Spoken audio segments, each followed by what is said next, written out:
Egg chowmein বানাবো, সেই জন্য গাজর, আলু আর বিনস কেটে রেখেছি।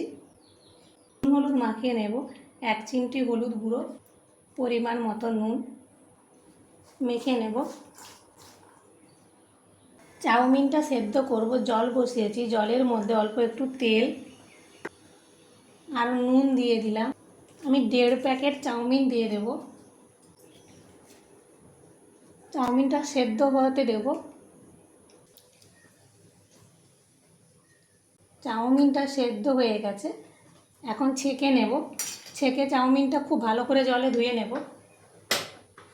কড়াইয়ের মধ্যে তেলের মধ্যে সবজিগুলো দিয়ে দিয়েছি। সবজিটা এখন ভেজে নেব। সবজিগুলো ভাজা হয়ে গেছে, আমি সবজিগুলো এইভাবে সাইড করে দেব।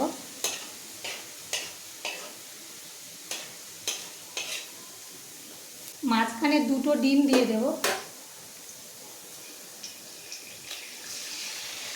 এই ডিমগুলোতে ডবল কুসুম আছে।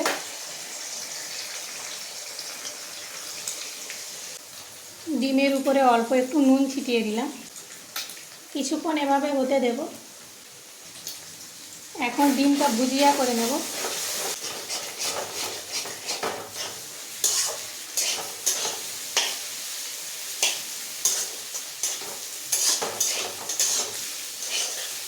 দু টেবিল চামচ পেঁয়াজ কুচি আর একটা কাঁচা লঙ্কা দিয়ে দিলাম।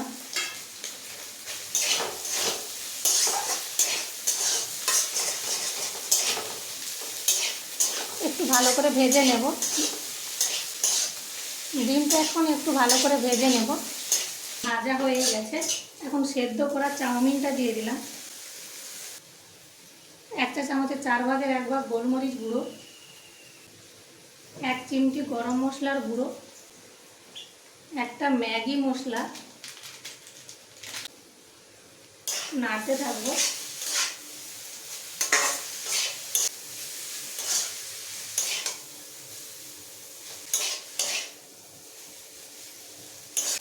এখন 2 টেবিল চামচ টমেটো সস দিয়ে দিলাম। আর একটু ভালো করে ভেজে নেব।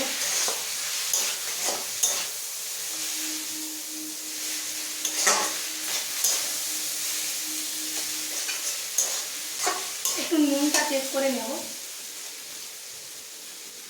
অল্প একটু নুন লাগবে।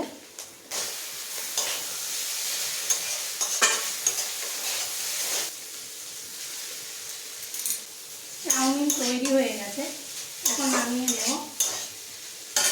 চাউমিনটা এখন গার্নিশিং করে নেব। প্লেটের মধ্যে চাউমিন নিয়ে নিয়েছি, অল্প একটু শসা কুচি, পেঁয়াজ কুচি আর টমেটো সস।